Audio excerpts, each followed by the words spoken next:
Hi friends, வணக்கம். Welcome to Sri Creations World. இந்த வீடியோவில் நம்ம என்ன பார்க்க போகிறோம் அப்படின்னா, நீங்கள் சாய்ஸ் ஃபில் பண்ணி சாய்ஸ் லிஸ்ட் கொடுத்ததுக்கப்புறம் டென்டேட்டிவ் அலாட்மெண்ட் அப்படின்னு சொல்லி உங்களுக்கான சீட் உங்கள் ரேங்க் பேசிஸில் அலாட் பண்ணி உங்களுக்கு ஒன்று வரும். அதை நீங்கள் அந்த சீட்டை அக்செப்ட் பண்ண போகிறீங்களா என்ன அப்படிங்கிறத அந்த சீட் உங்களுக்கு ஓகேயா அப்படிங்கிறதுக்கு நீங்கள் ஒரு 6 ஆப்ஷன் மூலமாக நீங்கள் அதை உங்களோட கன்ஃபர்மேஷன் அதில் சொல்லுவீங்க. அந்த 6 ஆப்ஷன் தான் இந்த வீடியோவில் நம்ம பார்க்க போகிறோம். இந்த கவுன்சிலிங்கில் சாய்ஸ் ஃபில்லிங் எவ்வளோ முக்கியமோ அதே அளவுக்கு உங்களுக்கு டென்டேட்டிவ் அலாட்மெண்ட் அப்படின்னு ஒன்று வந்த உடனே உங்களுக்கு காலேஜ் அதனோட டிபார்ட்மெண்ட் உங்களுக்கு அலாட் ஆகி ஒரு சீட் கிடைக்கும். அதை கன்ஃபார்ம் பண்ணுறதும் அந்த அளவுக்கு முக்கியம். உங்களுக்கு அந்த டென்டேட்டிவ் அலாட்மெண்ட் வந்ததுக்கப்புறம் நீங்கள் அதை கன்ஃபார்ம் பண்ணலைன்னா, அந்த சீட் எடுக்கிறீங்களா இல்லையா அப்படிங்கிறத கன்ஃபார்ம் பண்ணலை அப்படின்னா உங்களுக்கு அந்த சீட் கிடைக்காது. இதில் ஒரு 6 ஆப்ஷன்ஸ் இருக்குது. அதன் மூலமாக நீங்கள் உங்கள் விருப்பத்தை தெரிவிக்கலாம். இதில் 2 ஆப்ஷன்ஸ் பார்த்தீங்க அப்படின்னா ஒரு பெஸ்ட் ஆப்ஷனாக கருதப்படுது. ஏன்னா அதன் மூலமாக உங்களுக்கு பிடிச்ச காலேஜ் பிடிச்ச டிபார்ட்மெண்ட்டான சீட்டை நீங்கள் எடுக்க முடியும். இப்போ அந்த 6 ஆப்ஷன்ஸும் நம்ம டீட்டெயிலாக பார்த்துக்கிட்டே வரலாம். ஸோ ஸ்கிப் பண்ணாமல் வீடியோ ஃபுல்லாக நீங்கள் பாருங்கள். அப்போ தான் இந்த பெஸ்ட் ஆப்ஷன்ஸ்லாம் உங்களுக்கு எது அப்படிங்கிறது தெரியும். ஒவ்வொரு ஆப்ஷனுக்கும் அது எப்படி செயல்படும் அப்படிங்கிறதும் உங்களுக்கு புரியும். ஸோ நீங்கள் கரெக்டான அந்த ஆப்ஷன் கொடுத்து செலக்ட் பண்ணவும் உங்களால் முடியும். ஸோ வாங்க நம்ம இப்போ வீடியோக்குள்ளே போகலாம். இந்த வீடியோ பார்க்குறவங்க ஒரு லைக் கொடுத்துருங்க. அது எனக்கு ஒரு மோட்டிவேஷனாக இருக்கும். அதே மாதிரி நிறைய பேருக்கும் போய் ரீச் ஆகும். இப்போ நீங்கள் சாய்ஸ் ஃபில்லிங்கெல்லாம் முடிச்சுட்டு உங்களுக்கு சிஸ்டம் ஒரு சீட் அலாட் பண்ணி கொடுக்கும். அந்த அலாட் பண்ணி கொடுக்குறது எந்த நேமில் கொடுக்கும் அப்படின்னா உங்களுக்கு டென்டேட்டிவ் அலாட்மெண்ட் அப்படிங்கிற மாதிரி வரும். உங்களுக்கு எந்த காலேஜ் கிடச்சிருக்கு, எந்த டிபார்ட்மெண்ட் கிடச்சிருக்கு அப்படிங்கிறது எல்லாமே டீட்டெயில்டாக அந்த டென்டேட்டிவ் அலாட்மெண்ட்டில் கொடுத்து வந்துடும். இப்போ நீங்கள் அந்த சீட்டை கன்ஃபார்ம் பண்ணுறதுக்காக ஒரு 6 ஆப்ஷன்ஸ் இருக்குது. அந்த 6 ஆப்ஷன்ஸில் நீங்கள் இந்த சீட்டை எடுக்க போகிறீங்களா இல்லையா அப்படிங்கிறத நீங்கள் 2 நாளில் கன்ஃபார்ம் பண்ணணும். அந்த மாதிரி 2 நாளில் நீங்கள் கன்ஃபார்ம் பண்ணால் மட்டும்தான் உங்களுக்கான அந்த சீட் அந்த அலாட்டாக இருக்க சீட் உங்கள் கைக்கு கிடைக்கும்.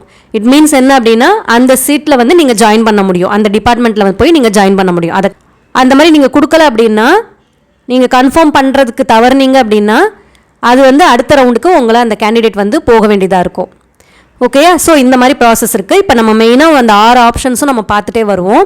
இதெல்லாம் ஏன் உங்களுக்கு சொல்கிறேன் அப்படின்னா, இந்த 6 ஆப்ஷன்ஸ்க்கு பார்க்குறதுக்கு முன்னாடி இது எப்படி ஒர்க் ஆகுது அப்படின்னு சொன்னால் தான் உங்களுக்கு இது புரிஞ்சுக்கிற முடியும். அதனால தான் ஃபஸ்ட்டு உள்ளது இதை மைண்டில் வச்சுக்கோங்க. அதுக்கு அடுத்து உள்ளது அது என்னென்னு நம்ம பார்த்துட்டே வருவோம். இப்போ நமக்கு சீட் அலாட் ஆகி ஒரு டென்டேட்டிவ் அலாட்மெண்ட் வந்திருக்கு. இந்த மாதிரி ஒரு காலேஜ் ஒரு டிபார்ட்மெண்ட் கொடுத்து வந்திருக்கு. அதில் ஃபஸ்ட்டு ஆப்ஷன் என்ன அப்படின்னா அக்செப்ட் அண்ட் ஜாயின். இது மொதல் ஆப்ஷன் கொடுத்துருக்கோம். நீங்கள் கிளிக் பண்ணாலே அந்த டென்டேட்டிவ் அலாட்மெண்ட் கன்ஃபர்மேஷன்லேயே உங்களுக்கு கிளிக் பண்ணும்போது நீங்கள் அந்த டயத்தில் ஒரு 5 ஆப்ஷன் காமிக்கும் இருந்தது. Okay, seat not allotted, no seat அப்படின்னு வரும்போது மட்டும்தான் 6வது ஆப்ஷன் காமிக்கும். மற்ற எல்லாத்துக்கும் டென்டேட்டிவ் அலாட்மெண்ட் வந்தவங்களுக்கு எல்லாருக்குமே இந்த ஃபஸ்ட்டு சொல்கிற போகிற இந்த 5 ஆப்ஷனும் காமிக்கும்.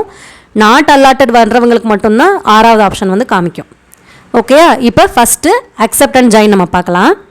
இப்போ உங்களுக்கு சீட் ஒன்று அலாட் ஆகி வந்துருச்சு. அது உங்களுக்கு ரொம்ப நீங்கள் எதிர்பார்த்த சீட்டு, உங்களுக்கு ரொம்ப பிடிச்ச அதே டிபார்ட்மெண்ட் அதே காலேஜில் உங்களுக்கு கிடச்சிருக்கு அப்படின்னா உங்களுக்கு அக்செப்ட் அண்ட் ஜாயின் கொடுத்துக்கலாம். அது பிரச்சனையே இல்லை. நான் இதை எதிர்பார்த்த சீட்டு, நான் எதிர்பார்த்த காலேஜ் இது தான், அந்த டிபார்ட்மெண்ட் தான் நான் எதிர்பார்த்துருந்தேன், இது எனக்கு ரொம்ப பிடிச்சிருக்கு அப்படின்னு சொல்லிட்டு அக்செப்ட் அண்ட் ஜாயின் கொடுத்துட்டு நீங்கள் கன்ஃபார்ம் பண்ணிட வேண்டியதான். அந்த மாதிரி கன்ஃபார்ம் பண்ணிட்டீங்க அப்படின்னா அந்த சீட்டே உங்களுக்கு அந்த காலேஜில் அந்த டிபார்ட்மெண்ட்டில் உள்ளதே உங்களுக்கு கிடச்சிரும்.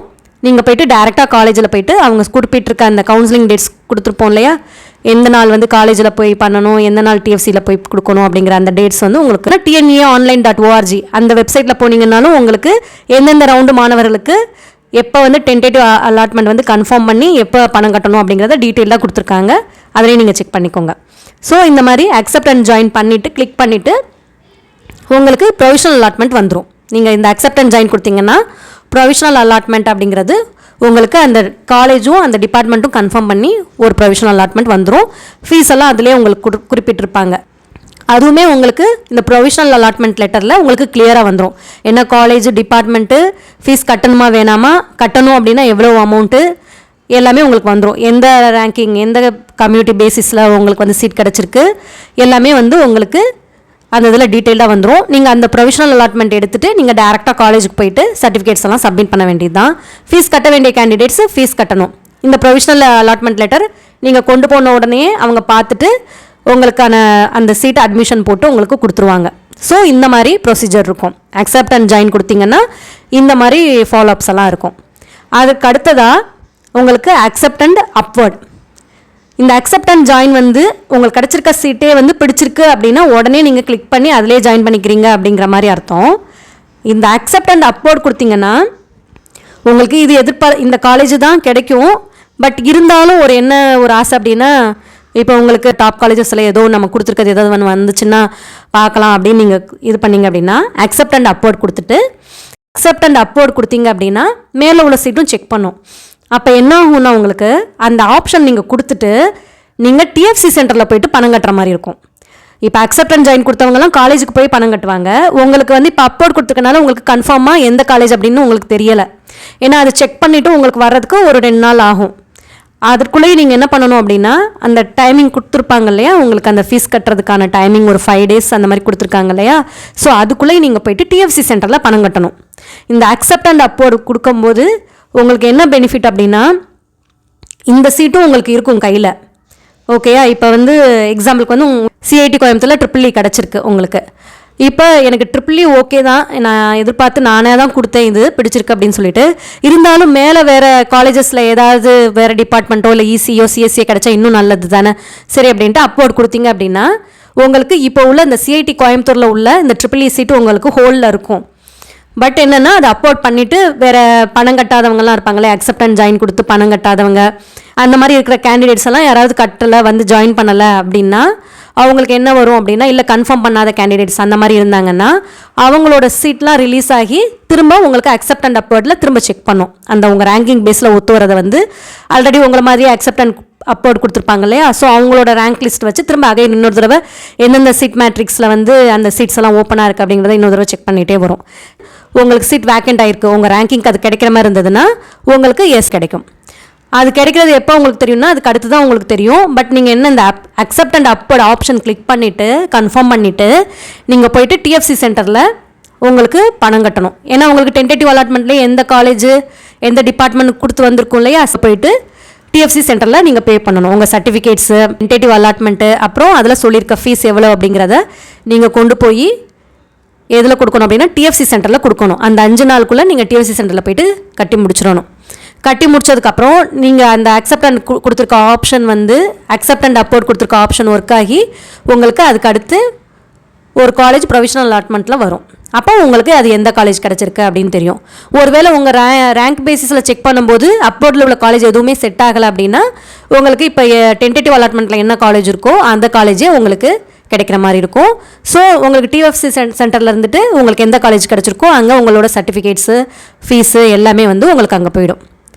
ஓகேயா, இந்த மாதிரி தான் இந்த ப்ராசஸ் நடக்குது. இப்போ நீங்கள் டிஎஃப்சி சென்டரில் இந்த கவர்மெண்ட் எய்டட் ஃபீஸ் உங்களுக்கு ட்ரிபிள் இ டிபார்ட்மெண்ட்டுக்கு என்ன இதுவோ அதுதான் நீங்கள் டிஎஃப்சி சென்டரில் கட்டியிருப்பீங்க. இப்போ ப்ரொவிஷனல் அலாட்மெண்ட் வந்தோன்னா நேராக காலேஜுக்கு ப்ரொவிஷனல் அலாட்மெண்ட் எடுத்துகிட்டு போயிடணும். உங்களோட சர்டிஃபிகேட்ஸு மற்ற உங்களுக்கு நீங்கள் அங்கே பே பண்ணியிருக்கிறது எல்லாமே வந்து காலேஜுக்கு வந்திருக்கும். நீங்கள் டேரெக்டாக இந்த ப்ரொவிஷனல் அலாட்மெண்ட் எடுத்துகிட்டு போயிட்டு நான் அப்போடு கொடுத்தேன், எனக்கு வந்து ப்ரொவிஷனல் அலாட்மெண்ட் வந்து இந்த மந்த் வந்திருக்கு அப்படின்னு நீங்கள் காமிச்சிங்க அப்படின்னா அவங்க அதை பார்த்துட்டு அதுக்குள்ளேயுமே உங்களோட ஃபீஸ் எல்லாமே அவங்க ரிசீவ் பண்ணியிருப்பாங்க. அதை அவங்க செக் பண்ணிவிட்டு பேலன்ஸ் நீங்கள் வந்து என்ன ஃபீஸ் பே பண்ணணும் சொல்கிறாங்களோ அதுவும் வந்து உங்களுக்கு அதை சஜஸ்ட் பண்ணுவாங்க, இவ்வளோ ஃபீஸ் கட்டணும் அப்படின்னு சொல்லுவாங்க. நேரடியாக விசிட் பண்ணி உங்களுக்கு ஆனால் ஃபீஸ் கட்டிட்டு நீங்கள் உங்கள் அட்மிஷனை வந்து ப்ரொசீஜரை ஃபாலோ பண்ணுறீங்க. ஓகேயா, இதுதான் அக்செப்ட் அண்ட் அப்வர்டுக்குரிய இந்த ப்ராசஸ்ஸாக இந்த மாதிரி நடக்கும். இது உங்களுக்கு அந்த ஃபீஸ் கட்டுறது வந்து வைஸ் வர்ஸாவாக இருந்ததுன்னு வச்சுக்கோங்களேன். உங்களுக்கு நீங்கள் டென்டேட்டிவ் அலாட்மெண்ட்டில் உங்களுக்கு செல்ஃப் ஃபினான்சிங் காலேஜ் வந்து நீங்கள் டிஎஃப்சி சென்டரில் போயிட்டு ஜாஸ்தியான பணம் கட்டி அதிகமான பணம் கட்டி நீங்கள் வச்சுருந்தீங்க அப்படின்னா ஒருவேளை நீங்கள் அக்செப்ட் அண்ட் அப்வர்ட் கொடுத்து வர ஆப்ஷன் கொடுத்துட்டு வரும்போது வேறு காலேஜ் வரும்போது உங்களுக்கு கவர்மெண்ட் எய்டட் காலேஜஸோ வந்துச்சுன்னா அதுக்கு ஃபீஸ் கம்மி இல்லையா உங்களுக்கு. நீங்கள் இப்போ கட்டி வச்சுருக்கிறது வந்து செல்ஃப் ஃபினான்சிங்குரிய காலேஜ் ஃபீஸ் வந்து கட்டி வச்சுருப்பீங்க, கொஞ்சம் ஜாஸ்தியாக கட்டி வச்சுருப்பீங்க. உங்களுக்கு அதில் கவர்மெண்ட் எய்டடில் ஃபீஸ் கம்மின்னும் போது நீங்கள் நேராக காலேஜுக்கு போயிட்டு இந்த மாதிரி நீங்கள் அட்மிஷன் போட்டுருங்க. உங்களோட பணம் வந்து எப்படின்னா திரும்ப ரிட்டர்ன் வந்து உங்கள் அக்கௌண்ட்டுக்கே வந்துடும். அந்த மீதி உள்ள பணம் இருக்கும் இல்லையா, நீங்கள் செல்ஃப் ஃபினான்சிங் காலேஜில் இப்போ 1 lakh ப்ளஸ் கட்டியிருக்கீங்க, 1.5 லட்சம் கட்டியிருக்கீங்க அப்படின்னா கவர்மெண்ட் காலேஜிலலாம் உங்களுக்கு 12,000 அந்த ரேஞ்சில் உங்களுக்கு இருக்கும் ஃபீஸு. ஸோ மீதி உள்ள ஃபீஸ் வந்து உங்களுக்கு 1 month அந்த மாதிரி டைம் டூரேஷன் அவங்க கொடுப்பாங்க. அந்த இதுக்குள்ளே உங்கள் அக்கௌண்ட்டுக்கே உங்களுக்கு ரிவர்ட் ஆகிடும். உங்களுக்கு அந்த பேக் ஒன்று வந்து உங்கள் அமௌண்ட் வந்துடும். ஸோ அதை பற்றி நீங்கள் ஒரி பண்ண வேணாம். இந்த மாதிரி வந்து உங்களுக்கு ப்ராசஸ் இந்த மாதிரி இருக்கும். இப்போ அதுக்கு அடுத்து உள்ள மூணாவது ஆப்ஷன் பார்த்தீங்கன்னா டெக்லைன் அண்ட் அப்வர்டு. இதுவுமே உங்களுக்கு அந்த டென்டேட்டிவ் அலாட்மெண்ட் வரும்போது இந்த ஆப்ஷனும் நீங்கள் வந்து கிளிக் பண்ணுற மாதிரி இருக்கும். இந்த ஆப்ஷனில் உங்களுக்கு என்ன ப்ராசஸ் நடக்கும் அப்படின்னா, உங்களுக்கு டென்டேட்டிவ் அலாட்மெண்ட் வரும். உங்கள் சாய்ஸ் ஃபில்ல பண்ணி கொடுத்துருக்க காலேஜஸில் வந்து ஒரு காலேஜ் அண்ட் டிபார்ட்மெண்ட் செலக்ட் பண்ணி உங்களுக்கு சீட் அலாட் ஆகி உங்கள் இது வரும். அந்த சீட் அலாட் ஆகி வந்திருக்கிறது வந்து உங்களுக்கு பிடிக்கலன்னு வைங்களேன். இன்கேஸ் வந்து நீங்கள் கொடுத்துருக்க ஆர்டரில் வந்து இந்த டிபார்ட்மெண்ட் வந்து ஏதோ தெரியாமல் எனக்கு வந்து சாட்டிஸ்ஃபை இல்லாமல் நான் கொடுத்துட்டேன், இல்லை எனக்கு இந்த டிபார்ட்மெண்ட் விட இன்னும் கொஞ்சம் பெட்டராக இருக்கலாம், இந்த டிபார்ட்மெண்ட் எனக்கு இந்த காலேஜில் உள்ள இது வந்து இந்த காலேஜ் எனக்கு பிடிக்கல, இந்த டிபார்ட்மெண்ட்டும் பிடிக்கல அப்படின்னு நீங்கள் நினச்சிங்க அப்படின்னா டெக்லைன் அண்ட் அப்போர்ட் கொடுத்தீங்கன்னா அது என்ன ஆகும்னா, இந்த சீட் வந்து நான் எடுத்துக்கிற விரும்பலை, எனக்கு அப்போர்ட் மூமெண்ட்டில் பார்க்கணும். இப்போ நீங்கள் கொடுத்துருக்க காலேஜஸில் இதுக்கு முன்னாடி உள்ள காலேஜஸ்லாம் ஓகே நான் பரவாயில்லாமல் பண்ணியிருக்கேன், இந்த ஒரு காலேஜும் டிபார்ட்மெண்ட்டும் நான் சரியாக தெரியாமல் கொடுத்துட்டேன், இல்லை எனக்கு இது பிடிக்கலை அப்படிங்கிற பேசிஸில் கொடுக்கக்கூடிய ஒரு ஆப்ஷன் தான் இந்த டெக்லைன் அண்ட் அப்போர்டு. இந்த சீட் வேணாம் அப்படின்னு டெக்லேட் பண்ணிவிட்டு மேலே உள்ள சீட்டை பார்க்கணும் அப்படின்னு அப்போர்ட் மூமெண்ட்டை நம்ம அந்த இதில் சொல்கிறோம். இந்த மாதிரி கொடுத்தோம் அப்படின்னா என்ன ஆகும் அப்படின்னா, உங்களுக்கான இப்போ உள்ள சீட் எதுவுமே உங்களுக்கு இருக்காது. திரும்ப உங்களுக்கு சிஸ்டம் உங்கள் ரேங்க் பேசிஸில் அப்போர்ட் மூமெண்ட்டில் பார்த்துக்கிட்டே வரும். அந்த அப்போர்ட் மூமெண்ட்டில் பார்த்துக்கிட்டே வரும்போது உங்களுக்கு ஏதாவது சீட் வந்து உங்கள் ரேங்கிங் கரெக்டாக இருந்தால் மட்டும்தான் அது எடுத்து கொடுக்கும். அந்த மாதிரி எடுத்து கொடுக்கும், நீங்கள் வந்து போய் ஜாயின் பண்ண முடியும், உங்களுக்கான சீட் அலாட் ஆகும். அப்படி இல்லை உங்களுக்கு வந்து அதுக்கு அப்போர்ட் கொடுத்துருக்க சீட் எதுவுமே உங்களுக்கு செட் ஆகலை, உங்கள் ரேங்கிங்க்கு வந்து அது கிடைக்கல அப்படின்னா நீங்கள் என்ன பண்ணுவீங்க அப்படின்னா அடுத்த ரவுண்டுக்கு போயிடுவீங்க, அடுத்த ரவுண்டுக்கு மூவ் ஆகிடுவீங்க. ஸோ இந்த ரவுண்டில் இப்போ நீங்கள் ரவுண்ட் 1 மாணவர்களாக இருந்தால் உங்களுக்கு இந்த டெக்லைன் அண்ட் அப்போர்ட் கொடுத்தீங்கன்னா அப்போர்ட் கொடுத்துருக்க காலேஜ் எதுவுமே உங்களுக்கு ரேங்க் பேசிஸில் செக் பண்ணும்போது உங்களுக்கு கிடைக்கல அப்படின்னா உங்களுக்கு என்னென்னா அடுத்த ரவுண்டுக்கு நீங்கள் போயிடுவீங்க. அது ஒவ்வொரு ரவுண்டும் அப்படி தான். ரவுண்ட் 1 இருந்தீங்கன்னா ரவுண்ட் 2 போயிடுவீங்க, ரவுண்ட் 2 இருந்தால் ரவுண்ட் 3 போயிடுவீங்க. ரவுண்ட் 3க்கு ரொம்ப கஷ்டம், அது அடுத்து போகிற ரவுண்ட் இது இல்லாதனால என்னென்னா உங்களுக்கு சீட்டே அலாட் ஆகாது. ஸோ இந்த மாதிரி இருக்கும். இதில் வந்து இந்த டெக்லைன் அண்ட் அப்போர்ட் கொடுக்குறதுல என்னென்னா, அதுக்கு முன்னாடி நீங்கள் காலேஜஸ் கொடுத்துருக்க ரேங்கிங்கில் வந்து கிடைக்கிற மாதிரி இருந்துச்சுன்னா பிரச்சனை இல்லை. அப்படி இல்லைன்னா நெக்ஸ்ட் ரவுண்டு போகிறீங்கன்னா என்ன அர்த்தம் அப்படின்னா, நீங்கள் கட் ஆஃப் இவ்வளோ வாங்கியும் நீங்கள் அடுத்த ரவுண்டுக்கு போகிறீங்க அப்படின்னா என்ன அந்த கட் ஆஃப் மார்க்கோடு சேர்ந்து தான் உங்களுக்கு வரும். ஓகேயா, அந்த மாதிரி ஆகிடும். யோசித்து இந்த ஆப்ஷன்ஸ் எல்லாம் கொடுங்க. டெக்லைன் அண்ட் அப்போர்ட்னா உங்களுக்கு எந்த சீட்டுமே கையில் இருக்காது, நீங்கள் மேலே உள்ள சீட்டை செக் பண்ண சொல்லிவிட்டு நீங்கள் வெயிட் பண்ணுறீங்க. மேலே உள்ள சீட் கிடச்சாதான் உங்களுக்கு சீட் அலாட் ஆகும். அப்படி இல்லைன்னா என்ன ஆகும்னா அடுத்த ரவுண்டுக்கு அந்த கேண்டிடேட் வந்து போவாங்க. இந்த ஆப்ஷன் வந்து இந்த மாதிரி தான் ஒர்க் ஆகுது. அதற்கு அடுத்ததாக 4th ஆப்ஷன் வந்து உங்களுக்கு decline and move to next round, அந்த மாதிரி ஒரு ஆப்ஷனு. இந்த ஆப்ஷன் பார்த்திங்கன்னா அதை விடவும் ரொம்ப மோசம். ஏன்னா வந்து இதாவது வந்து அப்போர்ட் கொடுத்துட்டு மேலே உள்ள சீட்டையாக செக் பண்ண சொல்கிறோம். இது வந்து அந்த சீட் அலாட் ஆகிருக்கதே எனக்கு சாட்டிஸ்ஃபைடு இல்லை, நான் வந்து அப்போர்ட் மூவ்மெண்ட்டும் கொடுக்க விரும்பலை, ஏன்னா அதுக்கு முன்னாடி கொடுத்துருக்க காலேஜிலும் இன்னும் ரொம்ப சொதப்பலான காலேஜு, அதனால் நான் நெக்ஸ்ட் ரவுண்டே போய்க்கிறேன் அப்படிங்கிற மாதிரி அர்த்தம். ஓகேயா, இதுவும் அதை விட ஒஸ்ட்டான ஒரு ஆப்ஷன் தான் சொல்லலாம். ஏன்னா டெக்லைன்னும் போது எந்த சீட்டுமே உங்களுக்கு கிடைக்காது, நெக்ஸ்ட் ரவுண்ட்னும் போது அப்போர்ட் மூவ்மெண்ட் கூட பார்க்காது, டேரெக்டாக நெக்ஸ்ட் ரவுண்டு தான் உங்களுக்கு போகிற மாதிரி இருக்கும். ஸோ அதனால தான் நம்ம என்ன சொல்கிறோம்னா சாய்ஸ் ஃபில்லிங் வந்து ரொம்ப முக்கியம். இந்த move to the next round அந்த மாதிரி ஒரு ஆப்ஷனே உங்களுக்கு என்ன அப்படின்னா, இந்த 3வது ஆப்ஷன்லேயும் நீங்கள் டெக்லைன் அண்ட் அப்போர்ட் எடுத்துக்கோங்க. அதே மாதிரி 4th decline and move to next round, இந்த 2 ஆப்ஷனும் நீங்கள் எடுத்துக்கோங்க. நீங்கள் நெக்ஸ்ட் ரவுண்டுக்கு மூவ் ஆகுறீங்க அப்படின்னாலே என்ன அர்த்தம் அப்படின்னா, நீங்கள் இவ்வளோ நாள் படித்து கஷ்டப்பட்டு அந்த எடுத்த மார்க்ஸு உங்களோட கட் ஆஃப் மார்க்ஸ் எல்லாம் வேஸ்ட் ஆகுதுன்னு அர்த்தம். ஏன்னா நீங்கள் சாய்ஸ் ஃபில்லிங்கே கரெக்டாக கொடுக்காம நெக்ஸ்ட் ரவுண்டு போனீங்க அப்படின்னா உங்களோட கட் ஆஃப் மார்க் வந்து அந்த கட் ஆஃப் மார்க்குக்கு தான் ஈக்குவலாக கருதப்படும். ஸோ உங்களுக்கு ரவுண்டெல்லாம் முடிஞ்சுட்டு கிடைக்கிற மீதி உள்ள சீட்ஸ் வந்து அங்கே ஓப்பன் ஆகி விடுறது தான் உங்களுக்கு டாப் காலேஜஸில் இருக்கும். அப்போ நீங்கள் எதிர்பார்க்குற அந்த சிஎஸ்சி இசி டிபார்ட்மெண்ட்ஸ் எல்லாம் வந்து டாப் காலேஜஸில் எதுவுமே இருக்காது. ஸோ அதனால் வந்து நீங்கள் ஆப்ஷன்ஸ் கொடுக்கும்போது கரெக்டாக கொடுங்க. இப்போ அதுக்கு அடுத்து உள்ள 5th option decline and quit. இந்த ஆப்ஷன் வந்து எப்படின்னா, உங்களுக்கு டென்டேட்டிவ் அலாட்மெண்ட் வரும்போது உங்களுக்கு கரெக்டான சீட் கிடைக்கல அப்படின்னா டெக்லைன் பண்ணிவிட்டு வெளியில் வர்றது அப்படின்னு அர்த்தம். உங்களுக்கு டென்டேட்டிவ் அலாட்மெண்ட் வந்துடும். நீங்கள் கரெக்டான உங்கள் ரேங்க்குக்கு ஏற்ற காலேஜஸ் நீங்கள் ஆர்டர் வைஸ் நீங்கள் கொடுத்துருந்தீங்கன்னா உங்களுக்கு டென்டேட்டிவ் அலாட்மெண்ட்டில் ஒரு காலேஜும் டிபார்ட்மெண்ட்டும் போட்டு அதில் வர்றதில்ல டெக்லைன் அண்ட் குவிட் அந்த ஆப்ஷன் நீங்கள் கிளிக் பண்ணிங்க அப்படின்னா நீங்கள் அந்த சீட்டை வந்து டெக்லைன் வேணாம் அப்படின்னு சொல்லிவிட்டு நீங்கள் வந்து வெளியில் வந்துடுறீங்க. அதாவது கவுன்சிலிங்கை விட்டு வெளியில் வந்துடுறீங்க அப்படின்னு அர்த்தம். அடுத்த ரவுண்டுக்கு கூட போகாது உங்களுக்கு. இதில் நீங்கள் கவுன்சிலிங் விட்டு வெளியில் வந்துடுறீங்க அப்படின்னு அர்த்தம். இந்த ஆப்ஷன் வந்து மோஸ்ட்லி யார் கொடுப்பாங்க அப்படின்னா சும்மா எந்த சீட் கிடைக்குது அப்படின்னு பார்க்குறதுக்காக வருவாங்களா, ரிஜிஸ்ட்ரேஷன் பண்ணி வச்சுட்டு ஆல்ரெடி ஏதாவது ஒரு காலேஜில் மேனேஜ்மெண்ட் கோட்டாவோ இல்லை வேறு டீம்டு யூனிவர்சிட்டிஸோ வேறு எதுலையாவது ஜாயின் பண்ணியிருந்திருப்பாங்க அந்த கேண்டிடேட்ஸு.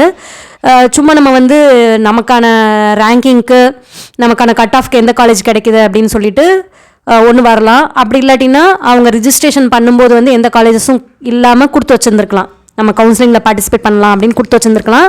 அதுக்கப்புறம் அவங்க வேறு ஒரு காலேஜில் கூட அவங்களுக்கு சீட் கிடச்சிருந்துருக்கலாம், இல்லை வேறு மேனேஜ்மெண்ட் கோட்டாவில் கூட போயிருந்துருக்கலாம். அந்த மாதிரி கேண்டிடேட்ஸ் வந்து இந்த ஆப்ஷன் வந்து எடுப்பாங்க. சும்மா அவங்களுக்கான ஒரு என்ன சொல்ல காலேஜும் டிபார்ட்மெண்ட்டும் பார்த்துட்டு சரி ஓகே நம்ம தான் இன்னொரு இதில் ஜாயின் பண்ணிட்டோம் அப்படின்னு சொல்லிட்டு அந்த கவுன்சிலிங்லேருந்து வெளியில் வந்துடுவாங்க. அவங்க தான் இந்த 5th option decline and quit இந்த ஆப்ஷன் வந்து யூஸ் பண்ணுவாங்க. ஸோ இந்த மாதிரி இருக்கும். அதற்கு அடுத்ததாக 6th உள்ளது ஒரு ஆப்ஷன் இருக்குது, upward or move to next round. இந்த 6th ஆப்ஷன் உங்களுக்கு upward or move to next round. இந்த ஆப்ஷன் எப்போ வரும்னா நோ சீட் அலாட்டட்னு வரும். உங்களுக்கு டென்டேட்டிவ் அலாட்மெண்ட்டுக்கு பதிலாக உங்களுக்கு டென்டேட்டிவ் அலாட்மெண்ட்னா என்ன, உங்களுக்கு ஒரு காலேஜ் டிபார்ட்மெண்ட் போட்டு ஸோ காலேஜில் நீங்கள் இந்த டிபார்ட்மெண்ட் கிடச்சிருக்கு அப்படின்னு சொல்கிறது தான் டென்டேட்டிவ் அலாட்மெண்ட்டு.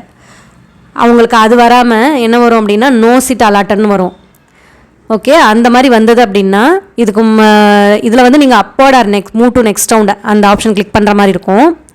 இந்த ஒரு ஆப்ஷன் தான் அதில் காமிக்கும். அந்த மாதிரி வந்துச்சு அப்படின்னா நீங்கள் வந்து இப்போ கொடுத்துருக்க சீட் எதுவுமே நீங்கள் கொடுத்துருக்க சாய்ஸ் ஃபில்லிங்கில் எந்த சீட்டுமே உங்களுக்கு கிடைக்கல அப்படின்னு அர்த்தம். ஸோ நீங்கள் அப்வர்ட் கொடுக்கலாம், இதுக்கு முன்னாடி உள்ள சீட் வந்து கிடைச்சா பாரு அப்படிங்கிற மாதிரி அர்த்தம். அந்த மாதிரி உங்களுக்கு இப்போ சீட் யாராவது எடுக்கலைன்னு வைங்களேன், உங்களுக்கு இந்த accept and join accept and அப்வர்ட்லலாம் வந்து சீட் எடுக்காமல் உங்களுக்கு ஃபீஸ் கட்டாமல் விடுறாங்க அப்படின்னா அந்த சீட்ஸ் எல்லாம் உங்களுக்கு ரிலீஸ் ஆகும் இல்லையா, அப்போ வந்து இந்த ஆப்ஷன் வந்து ஒர்க் ஆகும் உங்களுக்கு. அந்த மாதிரி செக் பண்ணும்போது ஏதாவது உங்களுக்கு சீட் அவைலபிலிட்டி இருந்ததுன்னா உங்களுக்கு ஒரு சீட் எடுத்து கொடுக்கும்.